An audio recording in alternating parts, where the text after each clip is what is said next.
नमस्कार. महाराष्ट्र योजना कॉर्नरमध्ये आपल्या सर्वांचे स्वागत आहे.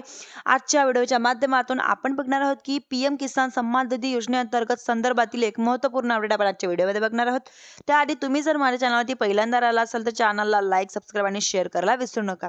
तुम्हाला एक अर्ज भरायचा आहे, म्हणजेच की अर्ज जर भरला नाही तर तुम्हाला येणारा जो हप्ता आहे तो बंद होऊ शकतो किंवा तुमचे हप्ते जर बंद असतील तर हा अर्ज भरून दिल्यानंतर तुमचे पात्र असले तुम्ही व्हायला सुरुवात होणार आहे, म्हणजे हप्ता सुरू होऊ शकतो. नेमका अर्ज कुणाला भरायचा आहे व कसा भरायचा संपूर्ण माहिती आपण आपल्या व्हिडिओमध्ये बघणार आहोत. त्याआधी तुम्ही जर माझ्या चॅनलवरती पहिल्यांदा आला असाल तर चॅनलला लाईक, सबस्क्राईब आणि शेअर करायला विसरू नका. चला तर तुमचा जास्त वेळ न घेता आपल्या व्हिडिओला सुरुवात करूया. पीएम किसान सन्मान निधी योजनेचा 20वा हप्ता मिळत असताना 19वा हप्ता मिळत असताना जी काही लाभार्थी संख्या आहे ती लाभार्थी संख्या हळूहळू कमी होत चाललेली होती.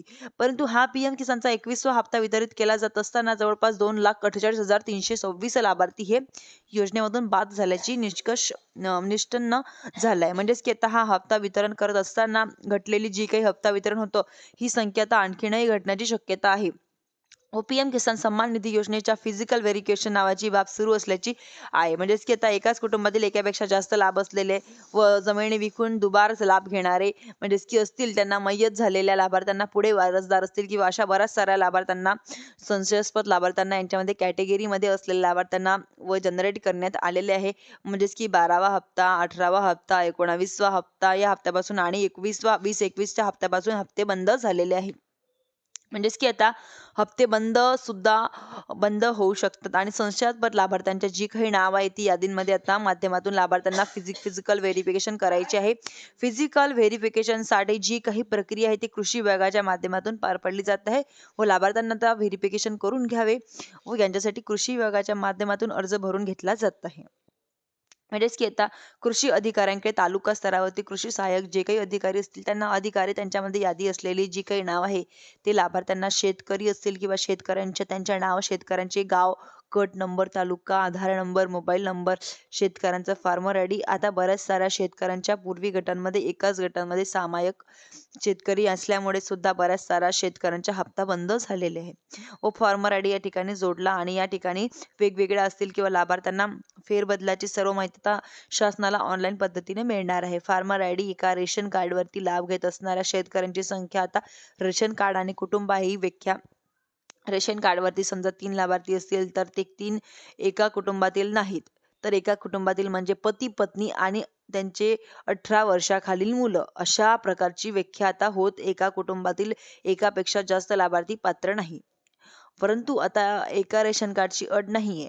त्यांच्यामुळे आता एका रेशन कार्ड लाभ घेत असणाऱ्या शेतकऱ्यांची संख्या आता नाव आणि नातवंड म्हणजेच की यांची तपासावेळी लाभार्थ्यांना भूमी अभिलेखाच्या धारक क्षेत्र किती होय.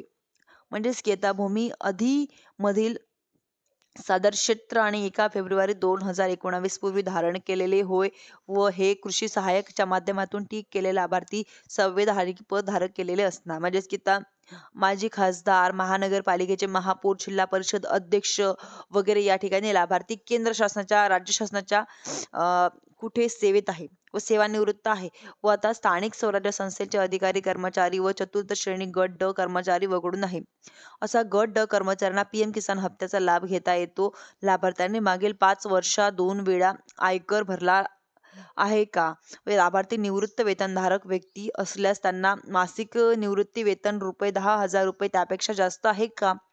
चतुर्थ श्रेणी गट ड वर्ग कर्मचारी वगळून लाभार्थी नोंदणीकृत व्यतिरिक्त डॉक्टर, वकील, अभियंता, संधी लेखपाल, वस्तुशास्त्र, इतर क्षेत्रात व्यक्ती आहे का?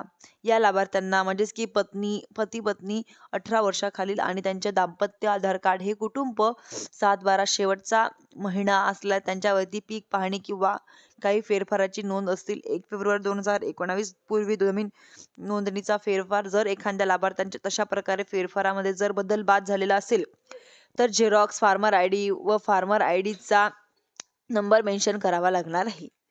म्हणजेच की आता ही तुम्हाला असं या पद्धतीने